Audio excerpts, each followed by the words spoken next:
welcome to On the Patio with Mr. D and Bob. We're going to be doing a whole slew of reviews on products out here on the patio, and this is just to give you some information on these particular items, how they work, if they don't work, all that kind of stuff like that. And after each video, down in the comment block, you'll see a link to where the purchase was taking place. And also at the end, don't forget to subscribe to the channel. I'd really appreciate it. So sit back, enjoy. We'll see you in a couple minutes.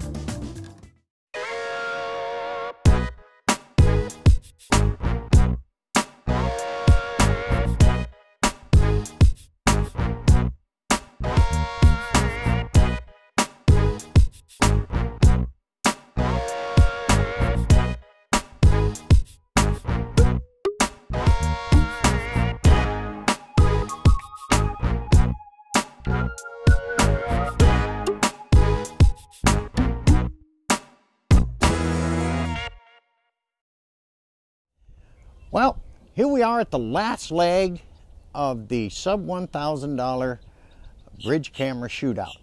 And today we're doing the actual first review on the P900 from Nikon. This is the zoom beast.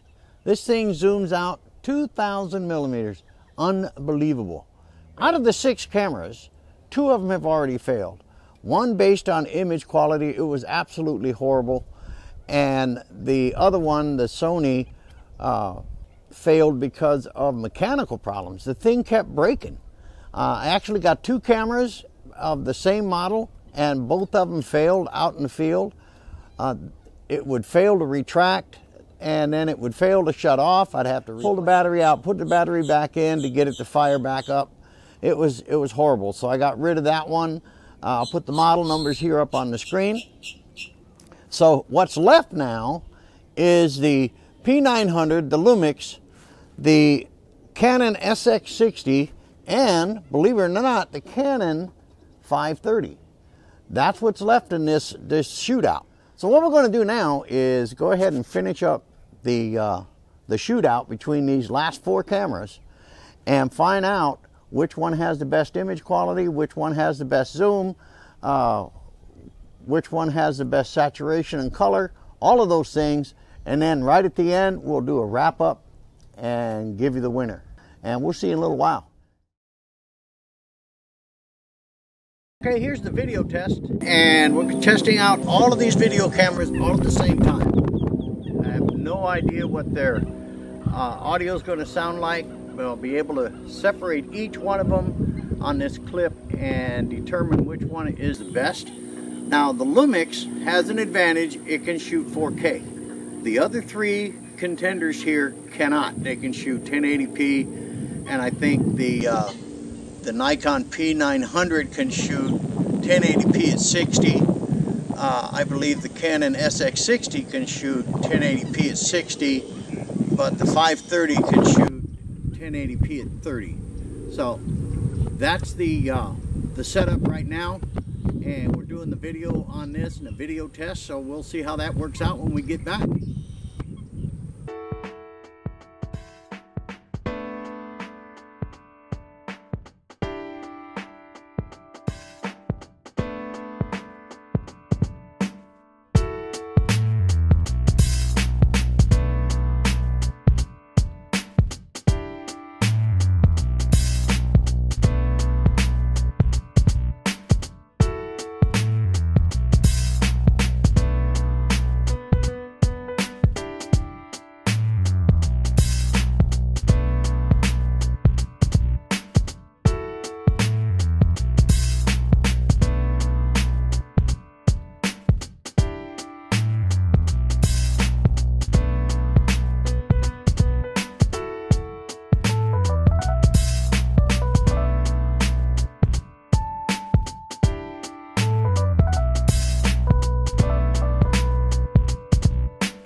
Alright, here we're coming up onto the mouth of Lake Minnehaha.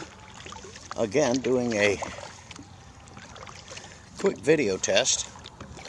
I'm going to do some zooming here and see how it does as far as focus goes. So I'll use the side zoom piece.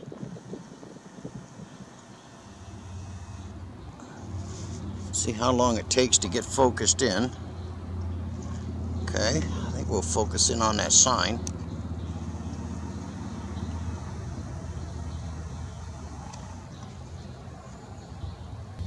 And that's out at 2,000. Let me get this adjusted out.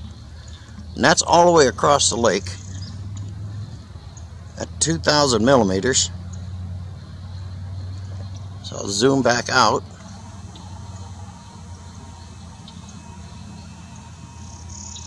To where we are.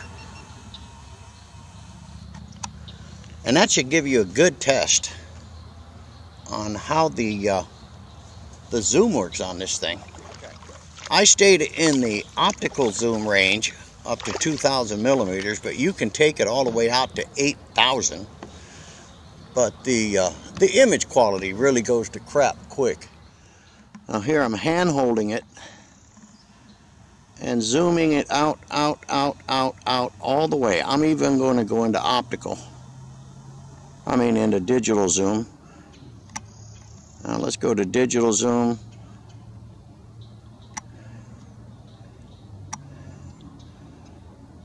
Oh, it's hard to hold this thing still, but it'll give you an idea. I'm going to zoom back out. Takes a while to get caught up on the focus, as you can see, but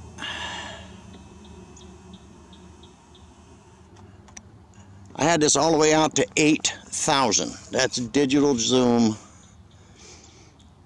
After the 2,000, it goes out to get it out to 8,000, so it's really ridiculous. Now, on a tripod, yeah, you could probably get some video that way. Still shots, no, they're junk. What I'm going to do is get off the video here and do some stills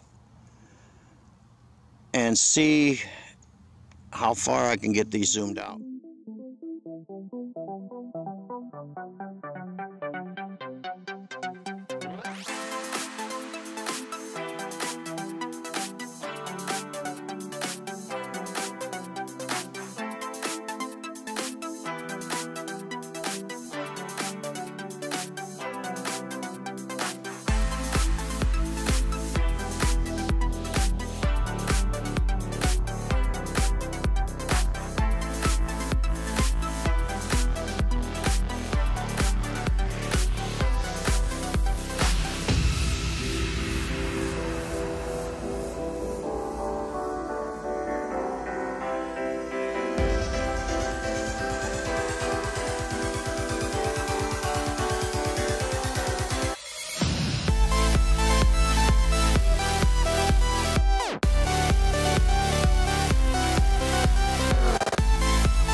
Hello, and welcome back to On the Patio with Mr. D. Hey, we've been out about 3 weeks on this Bridge Camera Shootout on these 6 cameras. Now, you might see here there's only 4 left. So, we have 4 cameras left. Which one won? Well, it's kind of hard to make a call because on the Lumix, this is the Lumix FZ1000. It really takes great photos. It really takes great video. But the advantage the Lumix FZ1000 has is it shoots 4K. None of these others do that.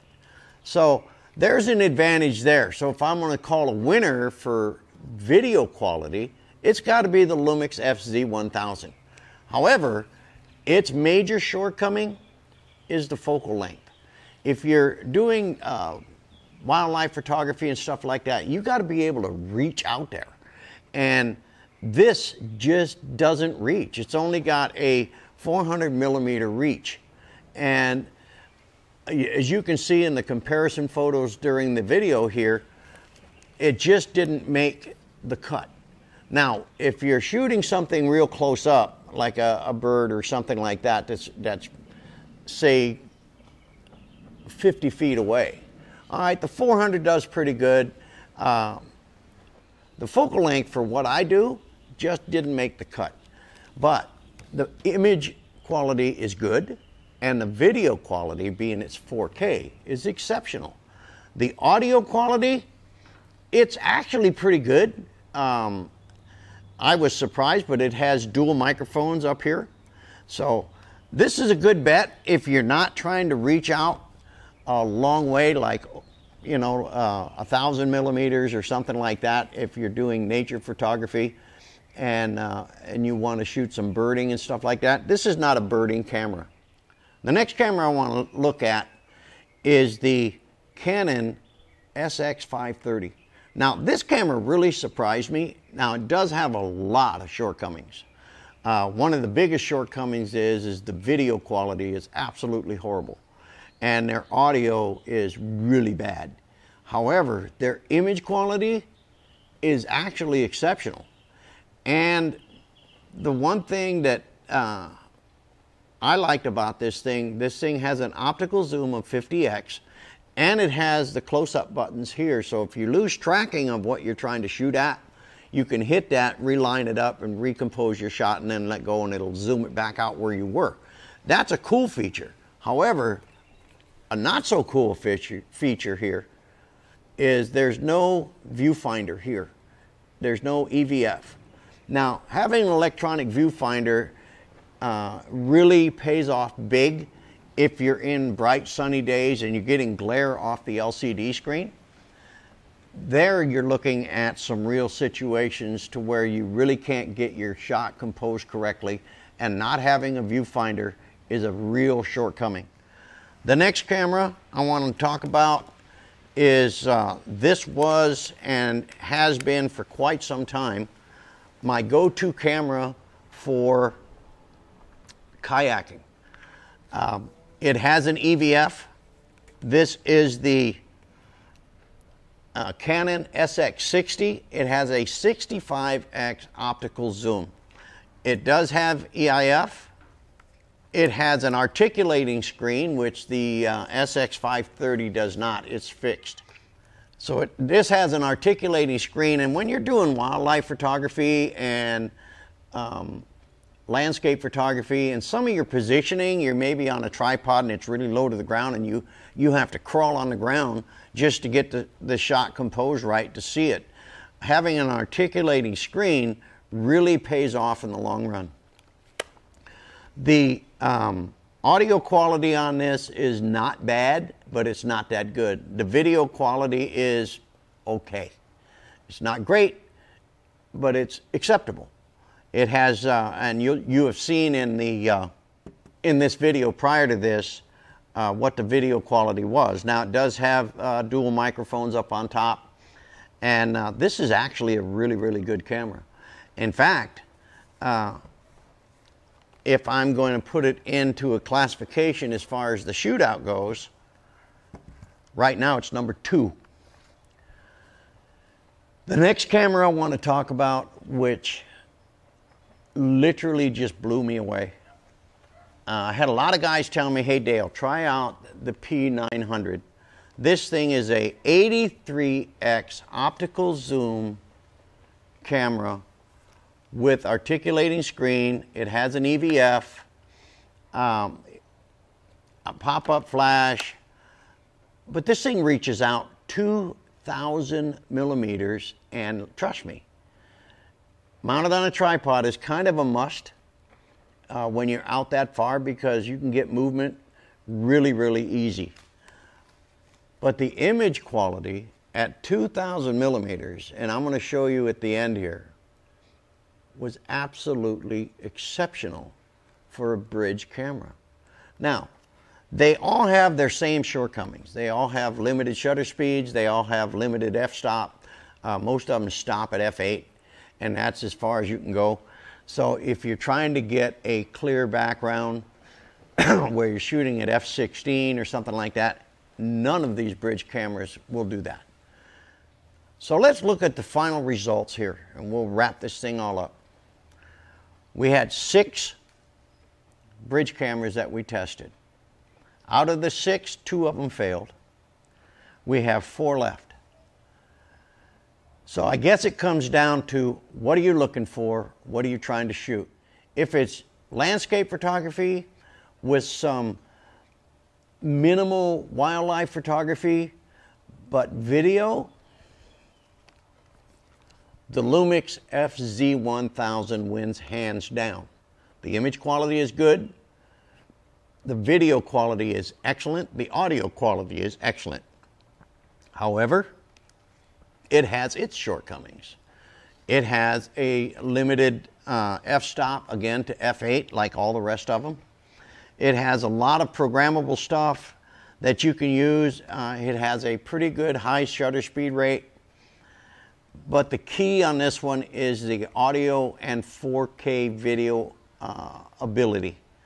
Over all of them, that one won. So if that's what you're looking for in your photography for the use of a Bridge camera, and you're going to shoot a lot of 4K video, the Lumix FZ1000 will definitely work for you. But the winner overall is the Nikon, and this is my first Nikon ever, but it's the Nikon P900. This camera just absolutely amazed me. The audio quality on video is outstanding. The video is good. Again, it's 1080p only, no 4K. But its big winning feature for what I do is the ability to reach out 2,000 millimeters. Now, that's an optical zoom. You can get really crazy with this thing and take it to digital zoom all the way out to 8,000 millimeters. However, the image quality and video quality is horrible. But at 2,000 millimeters, I was just absolutely surprised that a Bridge camera can have that much image quality at 2,000 millimeters away. Phenomenal. There's your winning dog. Second place, believe it or not, is the SX60 from Canon. Number 3, the Lumix FZ1000. Number 4 is the Canon SX530. Number 5 would have been the Sony HX400. And then in last place was the Nikon, and that's the B700. That image quality was absolutely horrible. But these are my opinions only. Again, no camera company approached me to review these to make one win, not win. Every one of these cameras I personally bought and own. So I hope you enjoyed this. I'll give a recap on the summary on the costing and stuff like that on each one of these cameras. And I hope you enjoyed it. And based on what you do, hopefully this video has helped you decide which one is the one you would like to have. So hey, we'll see you on the next one.